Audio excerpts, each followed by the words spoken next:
Ladies and gentlemen, welcome back to the new season of football here. Now, we skipped college week one. It was my birthday. I had a lot going on. Anthony, Labor Day weekend, you had a lot going on. But week one of NFL, week two of college, I think we're ready to make some money. I guess, first off, what did you think about some of the games from week one of college? How about Colorado shocking the TCU Horned Frogs in their own home stadium? I think Colorado's going to make some noise this year. Yeah, they already made it by that huge upset. And Deion Sanders coming there. And I was watching some of the shows, and they said that that was one game they just couldn't they didn't know which way it was going to go. Deion coming in with all the new talent, and his son quarterback threw for all kinds of yards, almost like 550 yards. Yeah. And I think he plays both sides of the ball too. Yeah. So it was just you didn't know which way this game was going to go. And because they were 21, 22-point underdogs. Yeah, and won outright. So you can And imagine they won the game outright, right? Anybody that laid a little bit down on that on the money line come away with a nice payday there to start off. Oh, real nice. Yeah. So I think that was a big shocker, as well as the Florida State just beating LSU like that. Yeah, and I think that they just took off in the second half and put it to them, and they look very talented, and the quarterback looked good. Mm-hmm. So and the third thing, Clemson getting upset by Duke. Yeah, that was a bad one because, anybody that's been doing this long enough, if you don't have a good day on a Saturday, you try to make it up on a Sunday. The general public does like to take the favorite. So if they loaded up on LSU, they didn't win there. Then you come to Duke versus Clemson. You think Clemson's got that in the bag, and they just got mollywopped out there. I don't really have an explanation for how bad Clemson played. That was awful. Especially for the teasers. That they're a 12-point, 13-point favorite, and they're getting beat by 21. Exactly, and I had a few teasers with that as well. So all Clemson had to do was win the game by a field goal, and we're golden, and they can't even win the game. So yeah, that blows teasers out of the water, man. Right, even on the money line, how many people put that game in the money line, and they can't even cover. And they didn't even, they outgained them. They got more first downs. They had a crucial turnover when they were down in the red zone. Yeah, two of them. But one when they were, two. But right in the red zone, I didn't see the other one. Was it down deep too? Yeah, it was down deep too. Yeah. Yeah. So, when you're going in for a score, and then the other team gets it and goes in for a score, that's a huge turnaround. Right. And but yeah, that was a major update. So there was like a few major upsets that happened on the first week. Whatever they want to call it, first week or second week, whatever they want to. Well, a couple of teams that handle business, I'm actually going to go with for our first week here for this Bettor The Bookmaker segment. Colorado being one of them, man. I think I'm going to ride them this week playing Nebraska. They're at home. It's a 12:00 game. Matt Rule, of course, coached the Panthers. Didn't work out too well. They shipped his ass back to Nebraska, back to the college leagues. I don't think he's had enough time really to get those boys set up. And I think Colorado is just firing on all cylinders. This is a possibility for a letdown game because of all the emotions. All the emotions you had with the week one. But I think given it the fact that it's home, they probably got back. They've gotten settled down. I believe Deion is the type of guy that would let them know, hey, this is one game. Don't believe your own hype. Stay focused one game at a time. So the fact that Deion is their coach, I'm hoping they don't fall into a trap game situation. But right now, I'm seeing anywhere from 2.5 to 3. I think that's a good play with them at home against Nebraska. What do you think? Right. So what I would say is I'm going to go the opposite. I'm going to think they're going to have a letdown. You think because so? that was such a the only thing is that quarterback was very talented that he with a quarterback like that and a father or coach like Deion, they could overcome that letdown. Right. But so they could overcome it with that talent. But I think that if you could put it in with maybe a teaser, try to grab the over 11 and a half. You can get 11 and a half with a teaser. But I think it's going to be a high-scoring game. And I like Nebraska. I'm on the side of Nebraska with the game, only because, it was don't forget, they gave up 42 points to TCU. But TCU is a talented team as well, Well, one thing that I did see, TCU only returned like 3 or 4 starters from their championship team from the year before. So that was a new, if you can call it new, like a inexperienced, I guess, level TCU. So for them to put up that many points, it does scare me a little bit for that defense, which lends to what you said, possibly going the over. I think right now it's 58.5. Maybe not a bad one if you wanted to tease the points down and then add it to Nebraska. You would get 2 scores plus. That's something, right? Yeah. So that would be something that I would do in the game itself. I would tease Nebraska in the over, try to get 11 and a half or 10 and a half, but I would go for 11 and a half, and I would tease the game if I could get over 50 and a half on that side of it. Because, they got these books, you can get 15 points a game on the same game parlay on some of them. So, but yeah, I would like that would be my take on that game. I just think that they're going to have a letdown, especially the whole team. The quarterback can keep them in the game. It's definitely prime opportunity for a letdown. I agree with you on the over. I'm going to have to say right now, I think Coach Prime is going to keep them focused, and I do like Colorado to cover that. So that'll be interesting to see how that turns out. Another one that kind of jumped off the page to me was Notre Dame versus North Carolina. Notre Dame's looked strong these last 2 weeks. I mean, they've looked very good. Right now, I think the line's sitting at 7.5. They're ranked number 10 in the country. What do you think about Notre Dame and North Carolina? So in that game, I believe it's in North Carolina State, right? It is. It is in NC State. Right. And they look strong, but they didn't really play anybody. I mean, they beat Navy and another shit team. The thing is, they held Navy. What Navy does good is running the ball. Yeah. And they held them with that, so they do have a good D. On that game right there, I like North Carolina State. I like the points. If I had to bet the game, which there's for marquee games, that's one of them. The Colorado game, that's one. There's not too many. There's a lot of good teams playing shit teams. Yeah. So I would say on that game right there, I think everyone's going to be on Notre Dame side, the public. I think the line might even go up higher than what it is. And North Carolina State at home, I think we'll give them a good game. Yeah.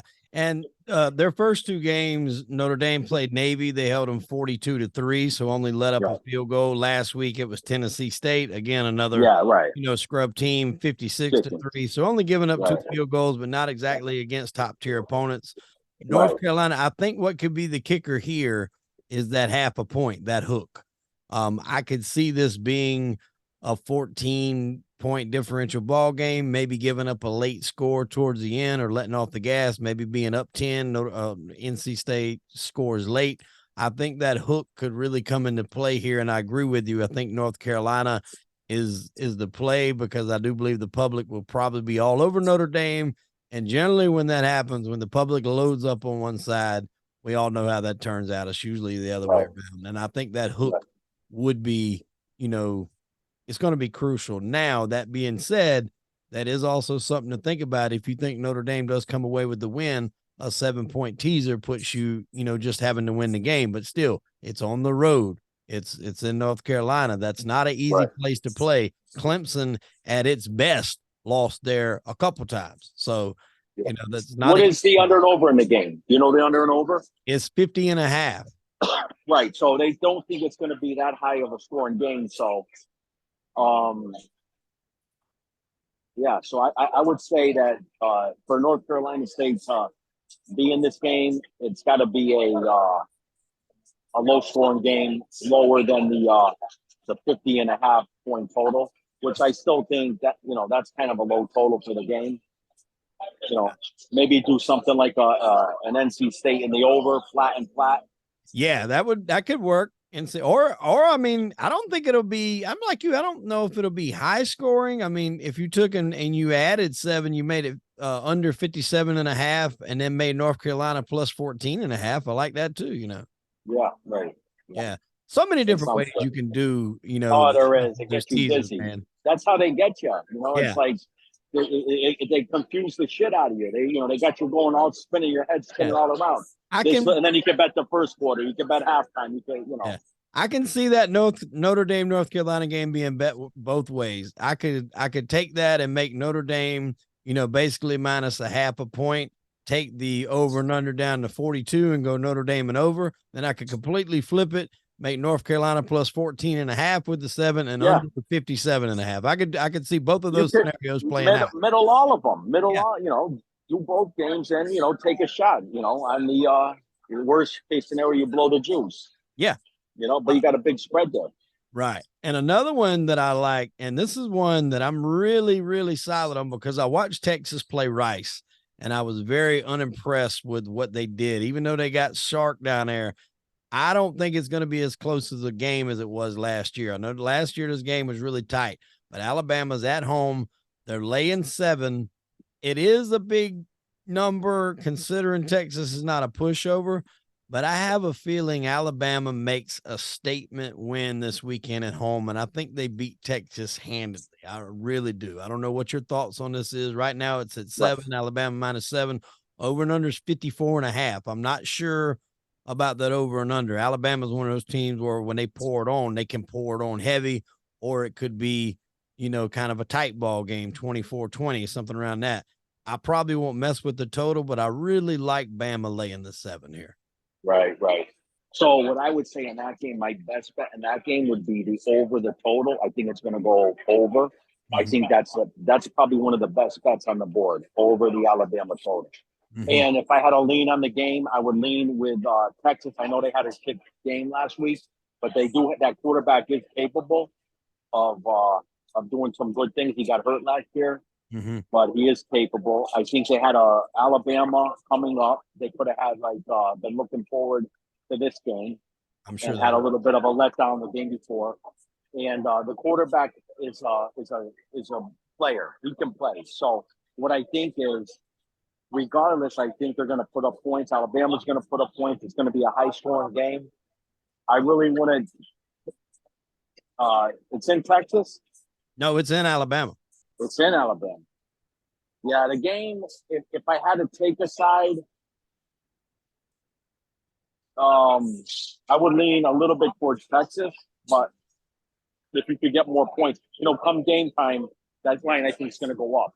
Right. If you were going to take Alabama, if anybody was going to take Alabama with that 7, my suggestion would be to buy it down at least the half a point, get it at 6.5. That way a touchdown clears you. And with these games here that we spoke of, I would say if you've done like a 10-point teaser, I think a great 10-point teaser would be North Carolina. If you add 10 to them, that would make them 17.5.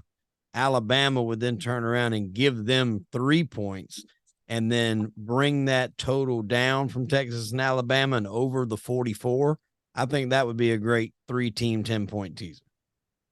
Yeah, that would be, and like you said, when you say 3-team 10 points, but you just want to lay, say, 1,100 to 1,000, right. A regular, but you could actually buy more points. Yeah, you can go more. With those games. So, I don't think it's a good teaser weekend with. I like who's playing Colorado? Nebraska. I mean, I think Nebraska getting, like I said, 11.5 with the letdown that is expected with Colorado. I think that I don't really know anything much about NC State. Yeah, I mean, it's early. That's the tricky thing about college football. A lot of teams play these powder puff openers, so you don't really have a good read on what they're going to be like whenever they play good, stiff competition. And Right. this North Carolina or Notre Dame, North Carolina State game is going to be very interesting. You're going to be able to tell if Notre Dame is for real. Obviously, they've looked great, but like I said, the caliber of teams is not, nothing to, be really in awe about. So that game right there is going to be really telling. It's also going to tell a lot about Colorado and Alabama as well. Is Alabama going to be going back to the Alabama they were 3 years ago? Or are they kind of on a team that's really been unimpressive? Last year was probably the most games that they didn't cover the spread that I remember of any Alabama team ever. Generally, they would cover the spreads and definitely more games than not. Last year, it was bad. It was a bad Alabama year last year. Right. And for them, for Alabama, for other teams, it would have been, Oh yeah, other teams would kill to win that, but your fan base gets spoiled because you expect to. All right, we might lose one game. We're going to be in the playoffs. We're going to get to the Natty, and the fan base expects all that. Yeah. Now Georgia took that over. Yeah, Georgia's taking that over now. And Clemson had it for a while. Yep. You go back, you always got these teams that have those type of runs. USC back in, I think it was in the early 2000s. Yeah, with you had the Carroll. USC team. Yeah, and you had Alabama, LSU. Remember, LSU went on a run for a while. Mm-hmm. Yep. So you're gonna have that. But with Saban there, they're always gonna be top tier teams. And not only that, they get all the scouting for, they got the most, I don't know the word, most resources. Yeah. Like them. I think it's Clemson. I think George is there. I mean, it's like 10 times more than the average schools. Yeah. That, get those players or recruiting to get them there. So, and the staff that they work with. Yeah. So you expect them to be there. It's almost like mini NFL players playing against the college kids with these teams, Yeah, 100%. Well, let's swap over to the NFL here. This is going to be an interesting week one. You got the Chiefs and Detroit kicking off the night. By the time this comes up, the game will probably already be started. But what do you think? Let's just throw our picks out there. Like I said, this will already be over with by the time it comes. The Chiefs have, from what I was reading today, and I may need to fact check this, but I said they've never lost a home opener. That's something I read. Never lost a home opener. Under Andy Reid. Yeah. I think I just seen that. Well, they never lost a home opener, under a certain time period. Right. Yeah. Under for sure. And I remember a couple of years ago, they beat New England on their home opener when Brady was still playing. Right. So they, I just saw a stat I was watching. The first game of the year, it's not the home opener, but the first game of the year, Andy Reid's team, I think he took over Kansas City in when 16, 17, 18, I don't know, somewhere around there, right? Somewhere around there, yeah. Maybe even longer, I don't know. And it's probably longer. But every single opening game start, they've scored like you said, New England, they scored 42 points. 33, 37, 30, 20. I mean, they score a lot of points on their opening start. And they got Kelsey, I think, is not going to play. Is he? I haven't seen a final ruling on that. I've heard that he was day to day, and I think he could possibly play. As far as how much? What is the line right now? It's at 4.5 right now, so it's dropped, and it stayed dropping.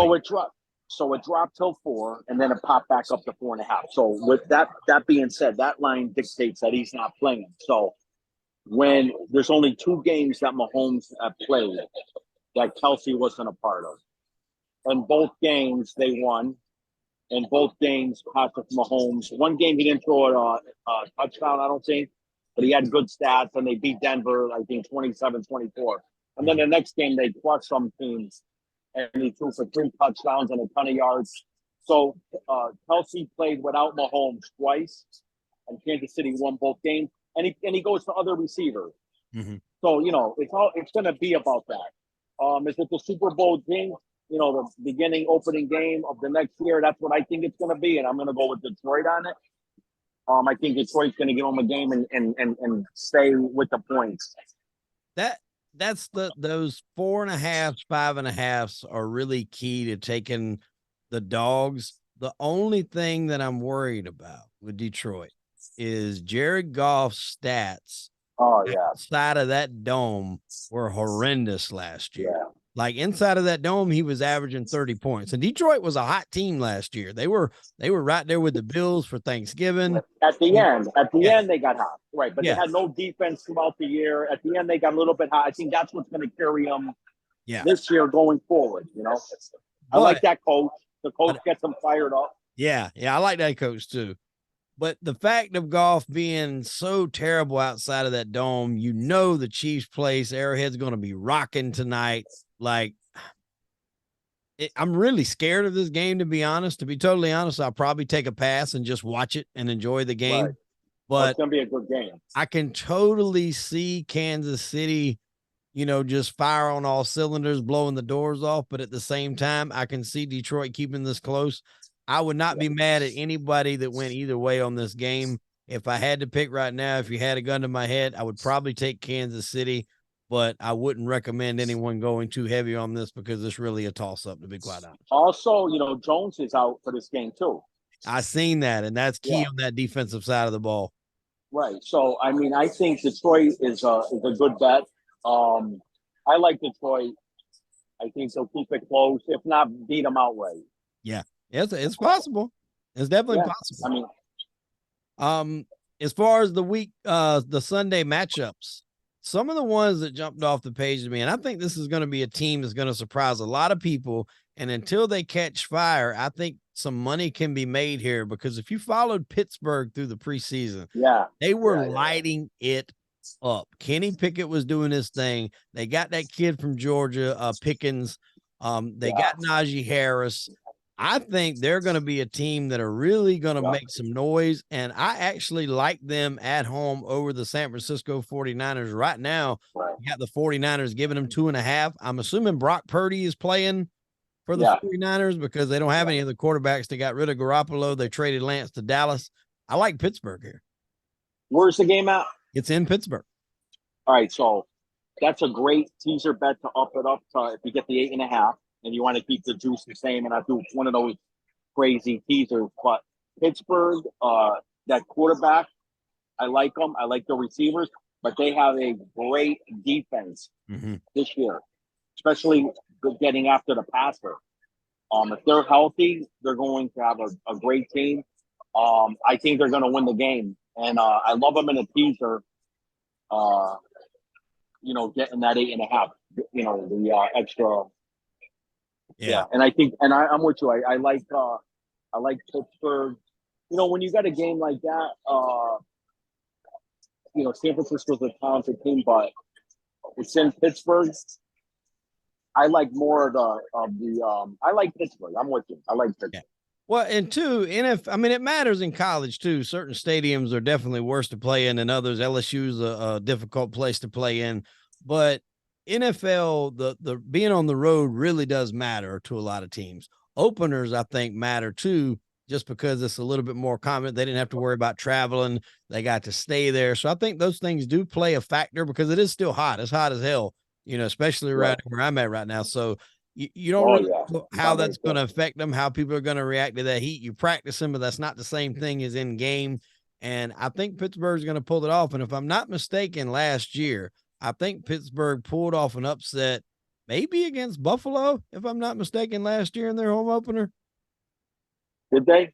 I'm pretty sure they pulled off an upset last year against a team that they were not slated to beat. So I actually like Pittsburgh to pull off this win here against San Francisco. It's one of the ones that I really have my eye on. And I think Pittsburgh is going to be one of those teams that is not going to get the respect until about week 6 or 7. So you can probably ride those lines and make a few dollars. But Pittsburgh is one of the teams on the teaser side I would use and with some other teams, but Pittsburgh would be one. Absolutely. Another one that I kind of like, you got a lot of rookie quarterbacks this year in the NFL. a lot of those times, most times they're going to struggle. Not every time, but more than not. I like the Jacksonville Jaguars laying 4.5 against the Colts, only because I don't know if Anthony Richardson, the quarterback they got from Florida, is going to adapt as quick as he needs to. This is Trevor Lawrence now, his third year, so he's getting a grasp on things. He had a great run last year in the playoffs. That they almost beat the Chiefs. Now, granted, Mahomes was hurt, but that was a very close game. I think Jacksonville is going to get this job done, and I think the quarterback play will be the difference in this game while they're not able to keep it close.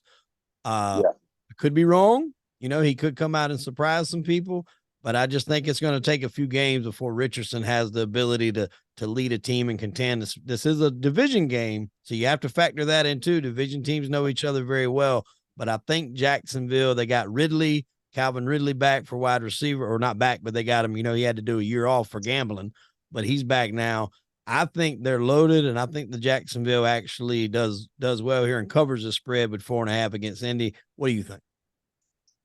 I have to. I agree with you. I think Jacksonville. I like the coach. I think he's going to have just a third year with Lawrence, and they had a good team. Decent team last year. They gave it a run, right? At the end there. Yeah. They made the playoffs. They beat the Chargers. They were there against the Chiefs. Mahomes did get hurt.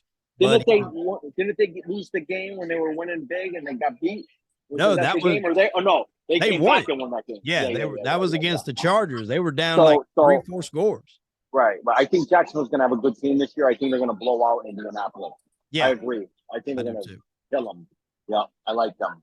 Now, this game here, man, I'm so excited about this game, but at the same time, I'm a little perplexed because you got the Philadelphia Eagles, who is probably one of the teams that in recent memory that has come out of the draft after making the Super Bowl seemingly stronger. They had a great draft. They added pieces. They did lose their running backs, but they're not the team that's built around a running back. Plus, I think they did get DeAndre Swift, so not much of a drop-off. I don't understand how they're only 4-point favorites against New England. I don't think New England is a good football team.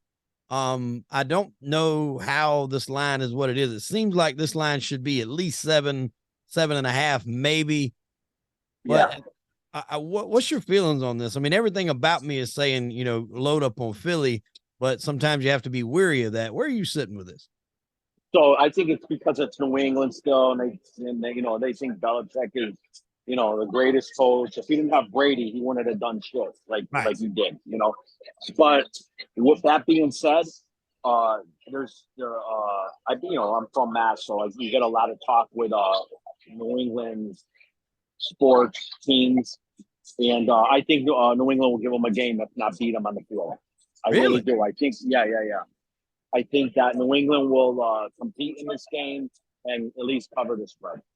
So Super Bowl and over for the losers, you're saying? Yeah, I think Philly, like you said, why is the line? If it wasn't New England and Belichick, and New England has been doing, playing the way they've been playing the past couple of years since Brady left, they didn't make the playoffs. They suck. They look horrible, and you're like, why isn't Philly a little bit more Super Bowl team? Not more favored in the game. And like I said, I think it's hyped up with Belichick. But I do think that they're going to give them a good game in this game. I think I heard on a podcast that they're retiring Brady's number there. Now, obviously, that doesn't really mean jack shit for this game. Brady's not, involved in the game. Sometimes maybe when you have those things like number to jersey retirements and stuff like that, maybe that can add a little something there. Who knows? It'll be an interesting game, man. I don't know. That's one of them I'm going to have to keep my eye on. It's a 4:00 game. Another 4:00 game that I'm really, really got my eye on. For years, when Aaron Rodgers was in Green Bay, they dominated Chicago Bears. As we all know, Aaron Rodgers is not in Green Bay anymore. He took his talents to New York. He's with the Jets. Yes. I really, really like Chicago Bears laying 1 to Green Bay here. I think Fields, he got DJ Moore from us. They had a decent draft. they weren't a bad team last year either. They were starting to put it together. I think they start off the year with a win at home against Green Bay, division rival. I haven't seen a whole lot from that quarterback for the Packers that makes me think that he can handle this game. He had, was it Jordan Love? Is that his name? Yeah. I've not seen enough to be confident that he can win on the road in Chicago, even though Chicago is more of a tougher place to play when it's cold. I still think Chicago comes away with a win, only laying a point. So that's great odds at home. I love them. Yeah, that's probably my pick of the day for Sunday. Yeah. I agree with you. No Rodgers, none of that, thing that he owns them. I think Chicago comes out and beats them good. I think they give them a beating, and finally get some without Rodgers being there. Yeah, that's my favorite pick of the day there. I think you don't even need to do any teasing. That's going to be a straight up play minus the one. I think they beat it maybe by double digits, to be quite honest. The one other game that I'm kind of looking at, and they're at home. Yeah, and they're at home. So if you did want to throw in a little bit of a teaser, let's just say Green Bay beats them by a field goal. I mean, that, I love betting those home teams like that. Getting 8.5, 7.5 if you could. Well, see what right there, a great teaser to me is if you're going to take Pittsburgh, they're getting 2.5 and they're at home. You give them 7, make them 9.5. You give the 7 to Chicago, make them 8.5. You give both of them, you give both home teams a touchdown plus. I think that's a great bet right there. Me too. I agree. Yeah, great one. And another, like you said, with Rodgers, they're playing, I think it's Monday night. They are the Monday night. Yeah, that was the other game. They're getting 2.5. They're getting 2.5. Yeah. Right? Yeah. They're getting 2.5, and it's in New York. And there's a lot of rumblings that the Buffalo is kind of, not necessarily gelling as a locker room. Diggs is not really happy with what's going on. So who knows how much, Josh Allen and him have had in contact. He was really pissed last year when they lost that game. Who knows, that can disrupt the locker room. As we've seen in the past, a disgruntled wide receiver can be hell on a good team. We've seen it time and time again. So I think you're right, man. That's prime pickings for, the Jets to come out and show what they got. I'm not the biggest Rodgers fan, but I like Rodgers in New York. I think it suits him better. Yeah. So you got Rodgers at home with 2.5. And if you get a teaser with him, with that, they're supposed to have a great defense. I mean, the Jets did have a good defense. Yeah. And now they even got some more guys this year. So they're supposed to have an elite defense with a guy like Rodgers that can hit those playmakers that they got, because the Jets do have some good playmakers. And they added Dalvin Cook at running back from Minnesota. They added Dalvin Cook in the offseason. Right. There you go. So I love the Jets in a teaser in that game. I think no matter what, they're going to keep it close, under an 8.5 or 9.5 spread. So I like that. I like getting a home team with that 8.5 spread. Yeah. And you could even add that one that we just talked about. You can do a 3-team, 7-pointer, and that'll pay out better odds. And you're getting 3 home teams with plus touchdown, points. They got to get beat by more than a touchdown. So you figure home team, as long as they keep it within a score, you're golden. And that would be a prime opportunity to make some money here in week 1. I mean, those are the ones I'm focusing on. I don't like to go too crazy. One that I will mention that I was looking at, just because the Bucs have lost so many pieces. The Vikings are at home -5. 5's a tough number to mess with, but I do think the Vikings can maybe pull that off. Against the Buccaneers. I'm not sold on Baker Mayfield being able to do anything. And last year the Buccaneers were not a good team at all. Let's just, we're going to be on, even with Brady, hanging around, they weren't very good last year. Yeah. With 5 points, Baker Mayfield's the quarterback for Tampa. Yeah. 5 points to I like Minnesota. I like they're at home. Yeah, I wanted. I think the public's going to be thinking the same thing. I would go with Tampa that game. Really? Yeah, That'll be interesting, man. I mean, it's going to be, he's going to have a lot of, obviously a lot of or big shoes to fill, leaving with Brady there, coming there 1 year, one off winning a Super Bowl. Obviously, I don't think nobody's looking at him to hoist the Lombardi this year. He's definitely a transitional guy until they can find their franchise quarterback. But as you know, I'm from the Carolinas. He had a little stint with us last year, and I was not impressed. Whatsoever. They don't have a running game to keep it, within reason and manage the clock. So if they rely on Baker's arm, I think this game could get out of hand. And Minnesota played very well last year. I don't know if you remember, but they had that amazing comeback game too against the Colts where they were down, I want to say 40 something points at halftime, or it was in the mid 30s, and they come back winning overtime and won the game. Yeah. So Minnesota, they can tighten up that defense a little bit, which they worked on in the offseason. They could be a team that could make some noise in that division with Chicago. So that's gonna be interesting. I mean, Cousins is always a capable quarterback, and it's just he's not one of those guys that can go to that next level. I mean, he's a good quarterback. He does good things and this and that, but it's like he has them moments, and you can't have those moments when you're going to be one of those Super Bowl type caliber quarterbacks, and for some reason he does. But yeah, they could be that team. Yeah, absolutely. Well, I think that about do it for this week, man. We've got some other good matchups. Baltimore's -9.5 versus Houston. I think that would be a good one if you wanted to throw a 10-point teaser in there, making Baltimore even. I think it'd be very hard for CJ Stroud to lead the Texans to a win in Baltimore on the opener. So, you and I like to mess around with those 10-point teasers. That would be a good one for that game and mix in. Why we lose. Yeah. They're teasers for a reason, folks. They tease that money right on out of your pocket there. Oh yeah, this is gonna be the first week, and it could be the last week. Yeah, it could be. What I'm saying? Some people don't. They do good. They have their first week, and then they don't pick back up to week 5. They got to recoup the pocketbook there a little bit. I mean, we could go in there like it's gambling's everywhere around here now. It's got gambling. It's legal. Yeah. So it's like a 10-minute ride from my house, and you're at a gambling parlor. Yeah. So we can either start the year off good and continue this show in a positive way, or it could be a disastrous. Hopefully we can do it in a positive way and make a few dollars, if nothing else. I had this guy years ago, and he was a nice older gentleman, and he was a handicapper. And he was one of those, they'd say, throw me $50, I'll give you a week of picks or something like that. I did it more or less because the guy was nice, right? Right. And he lost, of course. And I got to where I wasn't even looking at his picks, but I would just throw him a thumbs up.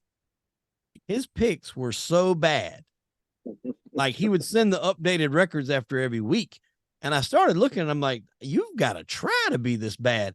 So I just started going the other way on everything. The other way, yes. I would go the other way on everything he was saying. Sure enough, it could be profitable. Like some people are just not meant to do this. And listen, I was blessed in my life as far as making money in a lot of different ways, and I was very successful. One of them I was very successful in sports gambling business. But not with me betting. With me taking the bets. You were me betting. I was the absolute worst. The only time I won in my life when it came to the gambling was so we would have an office and the bettors would come in with their bets, and I would call the phone guy who was taking the bets at that time. And then it got transferred into the online gambling. But I would call him and say, who did they take? Who do we need to win? And he would say, all right, well, we got a lot of money on Dallas. We need Dallas to lose. We need Pittsburgh to lose. With every team that we needed, I went to my bookmaker and bet. And do you know that's the only time I really had a consistent winning streak where I used to win all the time, because I wasn't picking my games. I was picking the teams that we had to win. Yeah, that's the only time I won. Yeah, I was like, what we needed for our sports book I was betting bookmakers also what teams we needed. Mm-hmm. And the only other time I won was when I robbed the line. That's what it's all about. It's about, when you steal the lines, like say, a team is favored by 4 and you're getting 5.5. That's huge. Yeah. Anytime you can rob a point, 20.5, it don't matter if you got an opinion in the game. Just bet the game and don't worry about it because you're robbing money from them. You're supposed to be playing extra juice and you're not. Yeah. So when you rob the line, you're beating them.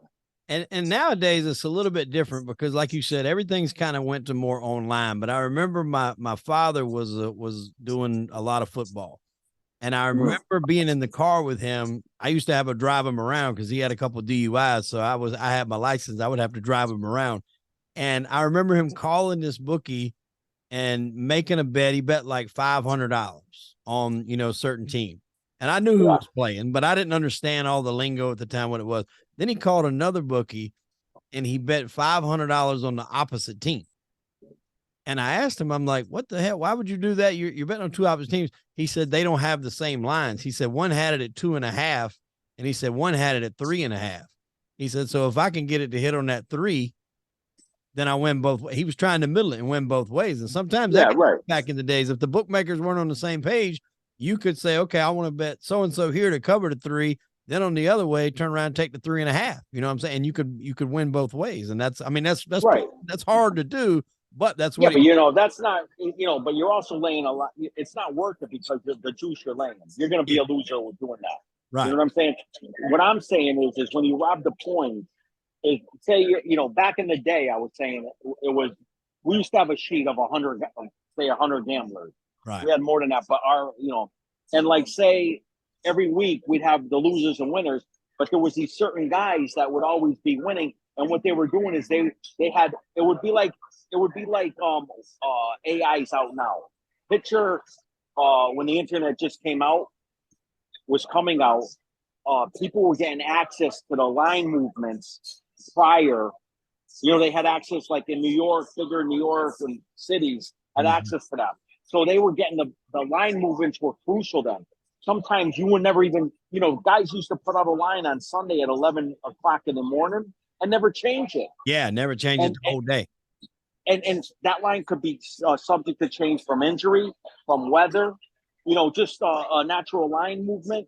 So when you don't change the line, these other guys, they don't care. They don't have an opinion on the game. They just come in and bet the game. Yeah. And they win 80% of the time. Listen, I could tell you hundreds of stories, hundreds.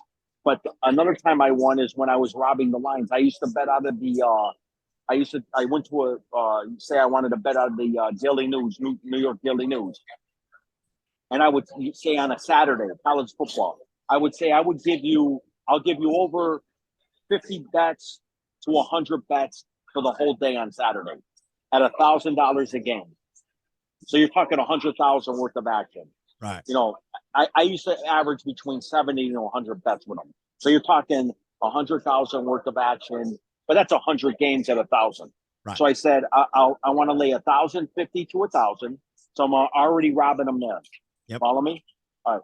Number 2, I said, I don't want to use phones. I use the excuse that, law enforcement, they tap the phones and this and that. I said, we use the paper line.